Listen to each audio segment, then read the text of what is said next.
Hello and welcome dear students. And now we have discussed about the IS codal provisions for the design of compression members. And there we have discussed two approaches basically. One is the empirical approach and other is the tabular approach. And there we have seen the use of five tables. First one for the imperfection factor, stress reduction factor, design compressive stress, and then buckling class, and the last one is for the effective length. So if you have learned those techniques, then you will easily calculate the design compressive strength, PD. Now there we also discussed the column buckling curves and how the classification of different section is done under different buckling class A, B, C and D, and they are given in table 10 of IS 800 page 44. Similarly, stress reduction factor X is given for different yield stress and effective slenderness ratio in table 8 on page number 37, and table 9 shows the design compressive stress FCD for different buckling class A to D, and we have seen that there are four subparts for table 8 and table 9 both. And we have discussed this curve also there, that this curve corresponds to different buckling class, okay, presented in non-dimensional form as shown in figure below. Using this curve also one can find the value of FCD. So FCD can be calculated using this curve also. So this method is called graphical approach, and we don't use this graph much because this graph has already been presented in the form of tables in IS code, and we directly use those tables. And here FCD value corresponding to non-dimensional effective slenderness ratio lambda, and here lambda is not equal to KL by R. This lambda corresponds to root under Fy upon FCC, where FCC is the Euler's buckling stress, and we have discussed that FCC can be written here as lambda is equal to Fy divided by pi square E into KL by R square. Okay.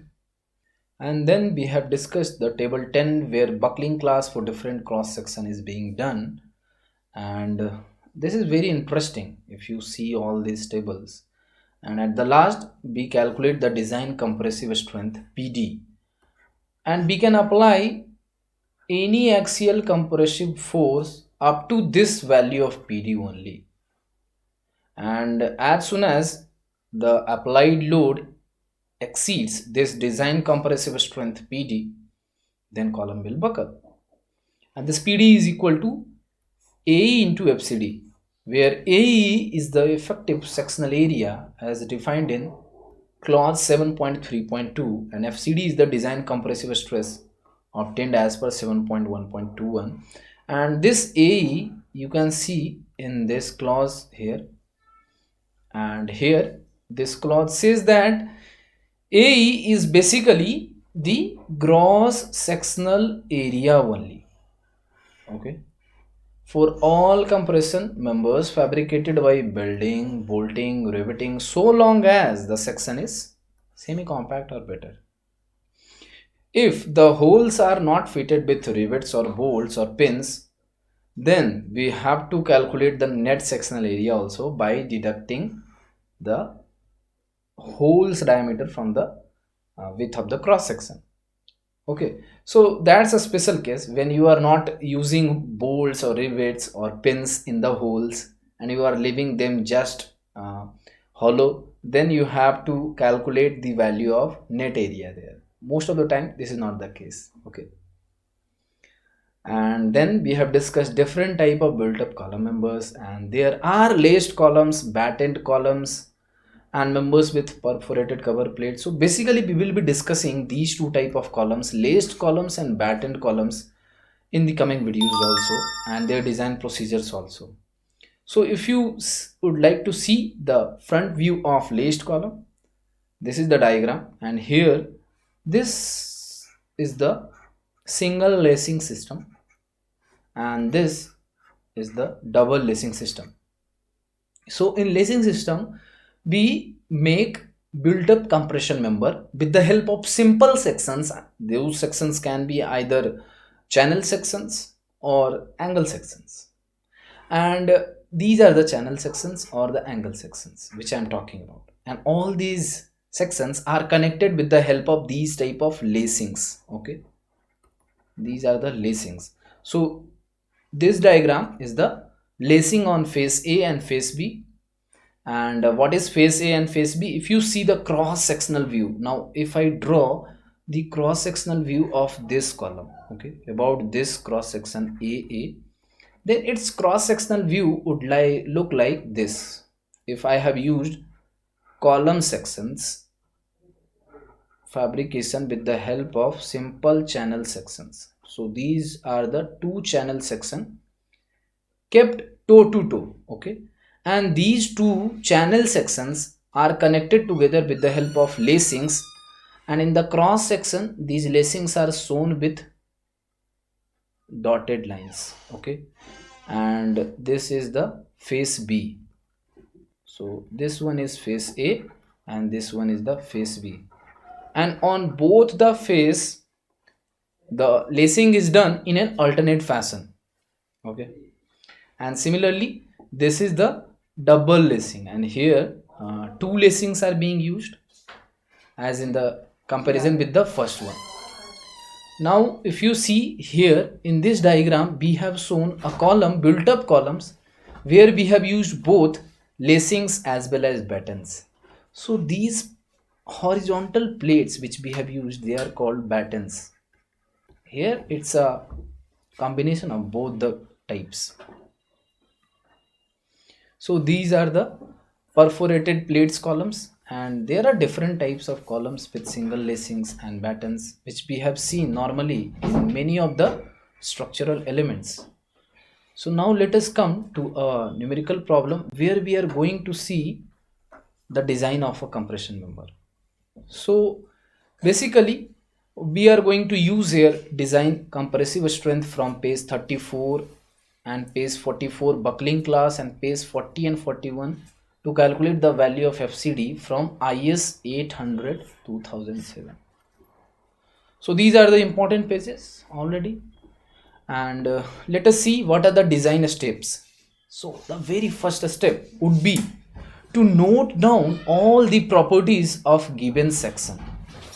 What are the properties of sections? As I have said, there can be height of the section, thickness of the web, thickness of the flange, and then flange width.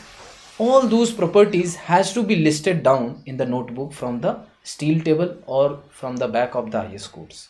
So this is done so that we can check the limits and then we can decide the buckling classes, okay.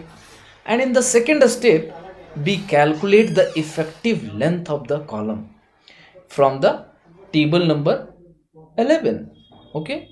And in case if only height is given, then we have to calculate basically effective length, and it is equal to K times L. After calculating effective length, now we have to check what is the minimum radius of gyration or what is the critical axis along which buckling will occur for the section. So the axis which will be critical will be having minimum radius of gyration, and that's why we use the minimum value of radius gyration to get the maximum value of slenderness ratio. So slenderness ratio is equal to effective length divided by minimum radius of gyration, okay. And the next step after calculating slenderness ratio is to determine which buckling class my section belongs to, and this can be done from table number 10. All right. After knowing the buckling class and the slenderness ratio, let us calculate the value of FCD directly, design compressive stress FCD, from the tables, because we know the buckling class, and if my buckling class is A, then I have to use table 9A. If it's B, then I have to use table 9B, and so on. The last step would be to multiply this FCD value with the area of the gross section, okay. And once you do it, you get the design compressive strength PD is equal to A times FCD.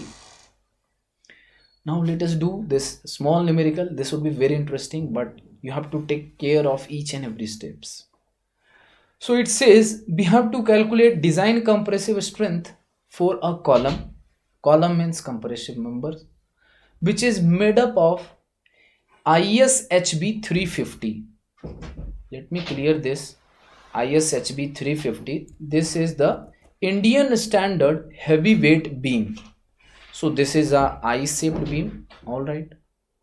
And the properties of this beam we have to write down from the pages at the end of IS code. And this is 350. That means height of this I section is 350. All right. Other properties we have to write. And at the rate 720.2 Newton per meter, it says that the weight of the I beam is 720 Newton for 1 meter length. Okay. And the height of the column is 3.5 meters. So this is the total length of column, 3.5 meter. So this is the real length, but we have to calculate the effective length, the length which is effectively contributing in buckling. The column is restrained in direction, in position at both end. Okay, so it is restrained in direction in both ends, so restrained from both the ends, and the steel grade is Fe 410. All right, so let us write first of all the properties of ISHB 350 at the rate 710.2 Newton per meter. And we know that Fu is 410 Newton per mm square. This is the ultimate stress. And then yield stress is 250 Newton per mm square, and length of the column is 3.5 meter. So the first step is to list down all the properties of section. Like when you open the last pages of IS code, you will see the area of gross section. ISHB is given 9221 millimeter square. Height of the I beam is 350 mm as already given, ISHB 350. Then width of the flange is 250 mm. Then we also have to write the radius of gyration values from the same table, and it is equal to 146.5 mm, and R by Y is 52.2 mm. So you please notice this, that out of these two values of radius of gyration, R by Y is minimum, and that's why the YY axis will become critical axis along which buckling will occur. So we have to basically use this only this value of R by Y. All right. Now let us calculate the effective length.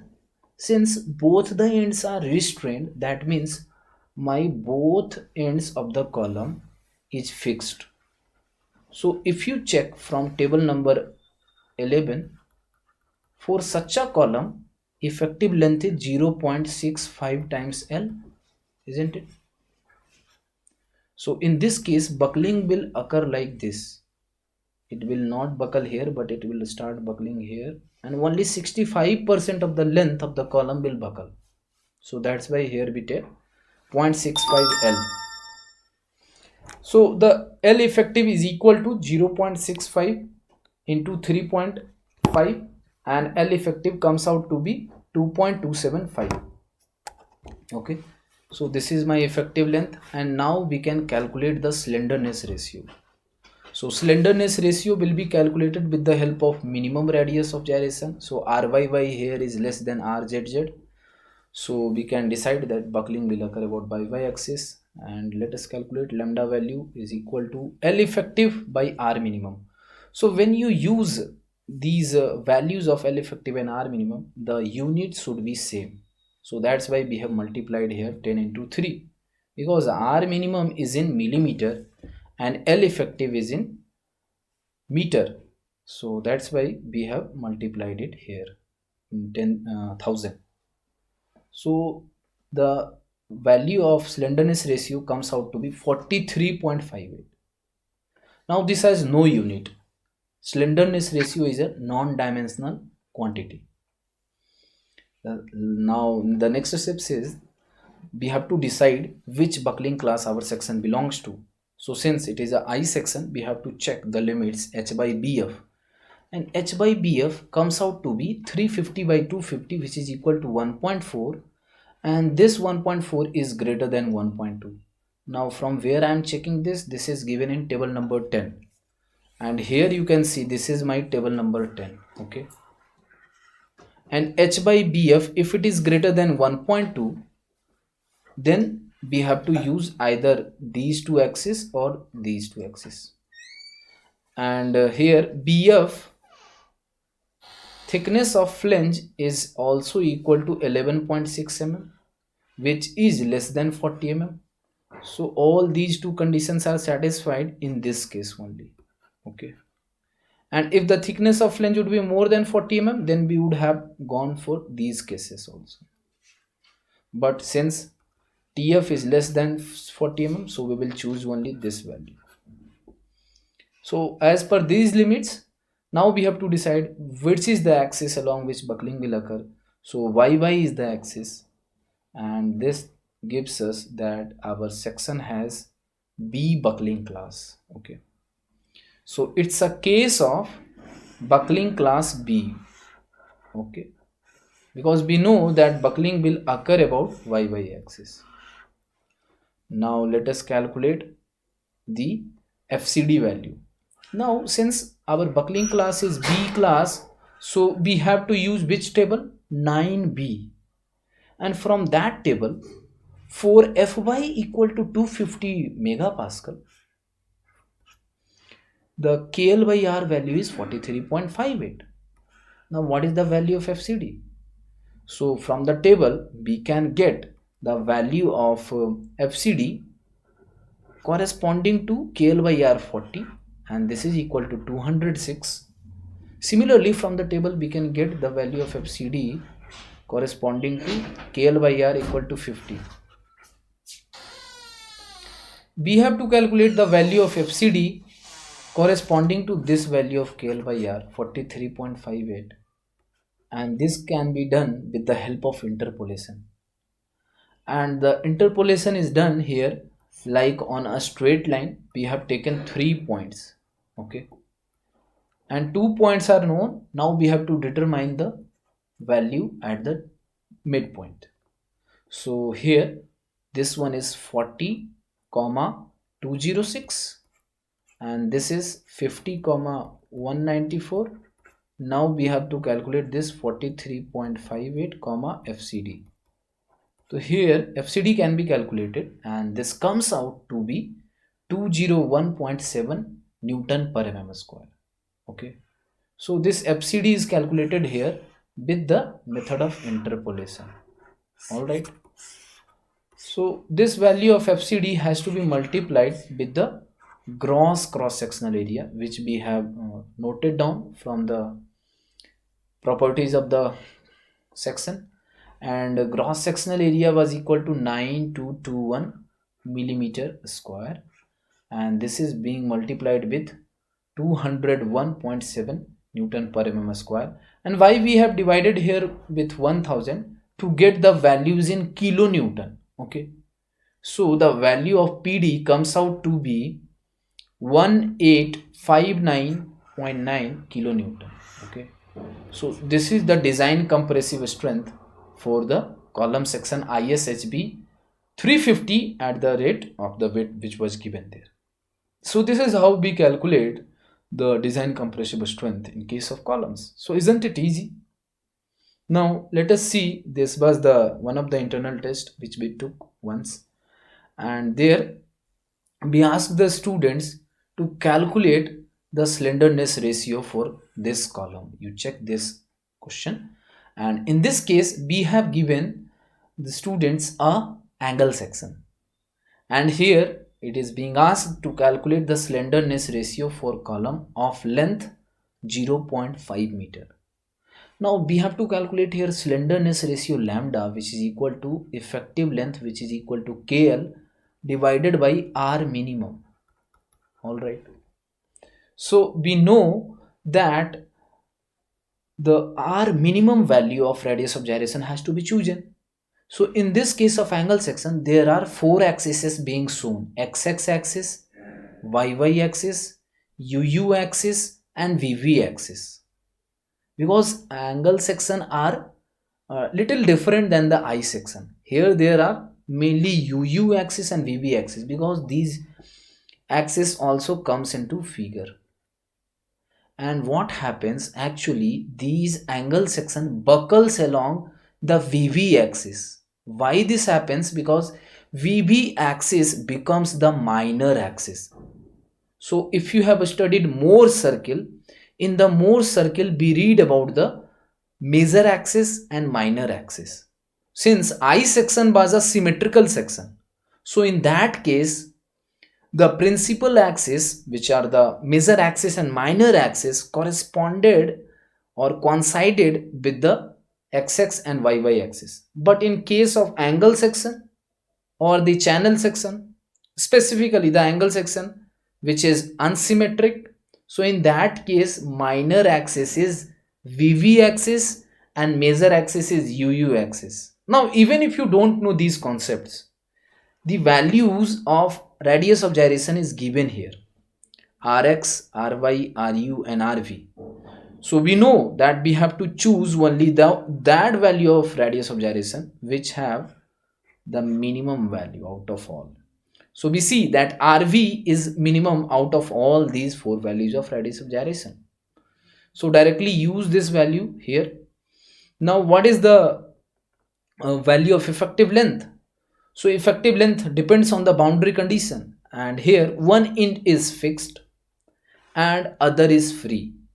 So if you look in table number 11, and in the first row only this type of column is being shown, in which the column is fixed at the bottom but free at the top. Okay, so this is a column in which one end is being fixed and other end is completely free, and in that case effective length is said to be 2 times L. Alright, now lambda value can be calculated. Lambda is equal to 2 times L. L is equal to 0.5 meter, so we can write 0.5 divided by R minimum, which is equal to 1.94. Now you can do this calculation of slenderness ratio. Okay, so this is very easy.